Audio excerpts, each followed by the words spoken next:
Asylums, mental hospitals, and other places like that. Um, it's very well known that I had a lot of factories. I was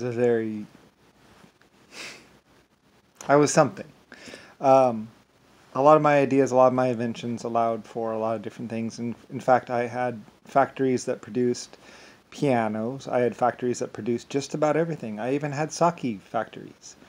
In fact, even the first sake bottling was done by my people and actually had an aluminum lid on it that sealed the sake in, I believe, which is very expensive. Um, and anyway, though, it's getting off subject. The subject is mental hospitals in Europe and Britain or England. Many of my factories were outdated after a while, and the corridors and the long hallways were found to be too small for a lot of the newer things that were going to be built, like airplanes and cars. But many of them had been building things for a long time. In fact, carriages were built inside of these factories. Lots of things were built inside these factories. These factories were usually mega complexes, with a factory housing even sometimes, and even bakery shops, and also a rail yard that went to them. They were very old and were very expensive, or took very time consuming to build. As things grew in size, and it was no longer they were no longer needed because they were too small. In fact, like the first carriages were built inside my factories as well, and seats could be upholstered, everything could be upholstered and done in assembly line fashion, which was done for large period of times. And these, in fact, towns and cities actually kind of grew up around a lot of my factories that were building things.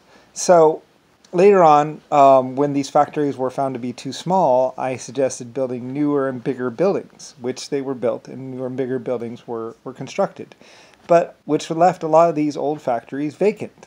And so in some of them, I suggested even putting in rooms or shortening the hallway a tad bit to make it possible for people to be able to live in certain areas, and also like group rooms in other areas. And these places were used because there was a big heavy metal epidemic that was happening. And there were other mental illnesses, as well as starvation and homelessness, and people just running away. I mean, these complexes were like mansions to a lot of people. They had clock towers too, of course, because I was very into the coal clock tower and clock on the things. These were very amazing, impressive buildings, and some research was also being conducted at them as well. And I was wealthy enough that I could hire or at least feed a staff of people to look after people. So among the heavy metal patients that were coming in, because people were getting sick from heavy metal poisoning and they didn't know why. Later on, it was determined that it was the lead and other things that were poisoning people, and those things were taken care of in due course, of course, as soon as the doctors found out. And I tasked people to finding out what was wrong with the people immediately, of course.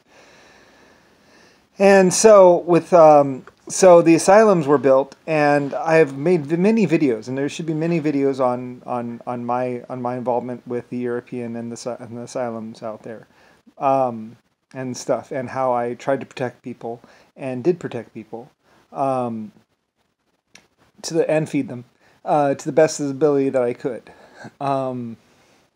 So anyway, though, but a lot of these places had stringent standards, and there was even investigations afterwards on them, and it was found, and information was found out, and there was no wrongdoing on my part, of course. I'm not exactly sure about the doctors. I think most of the doctors were cleared as well.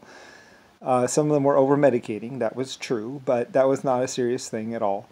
But as far as Madhouse and the asylum things, there was a time when there was rampant homelessness and even starvation, and my old factories were salvation points for groups of people that would go and live there basically happily, and they could, I did say that they could admit themselves for panic attacks and other little random things, but I said a doctor could not admit them or make them stay there on those grounds.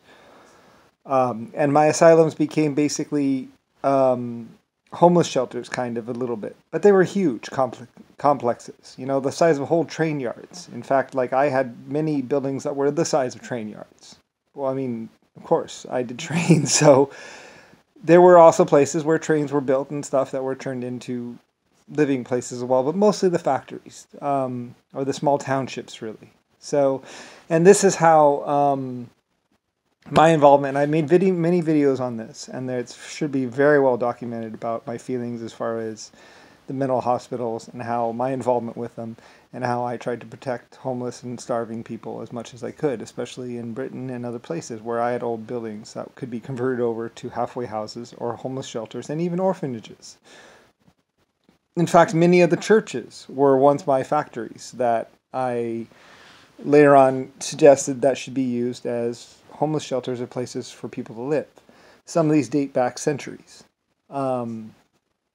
I was always a very good, kind person, and these buildings were mine, basically. So when I didn't need things, or, back when I wasn't necessarily considered really human, I suggested, and even as a child, when I was a human-ish, I suggested that these factories be used for that purpose, in an act of kindness and love and all that. So, and it's fairly well documented. I made lots of videos on it, so it should be well known out there. Anyway, though, but that was my involvement with Madhouse and the different asylums when they were asylums. And there was no shock treatment or lobotomies. I was way, way, way too against that. I was very fussy about all that kind of stuff, and very fussy about admittance and what could be admitted.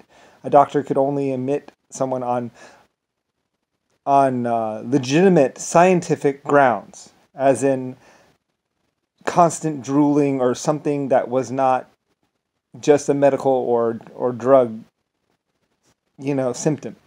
It had to be something physical, as in a real, legitimate, what's it called? I said if someone's acting whatever, and it could not be like, there's lots of standards as far as that. I was really fussy. And afterwards, when I heard about the shock treatment and everything else, I ordered huge investigations, and every doctor was investigated, and every facility was investigated. And I know that for a fact. And they went through the places with a fine-tooth comb. And very little wrongdoing was ever found. Some, yes, but not really. Mostly it's just hearsay.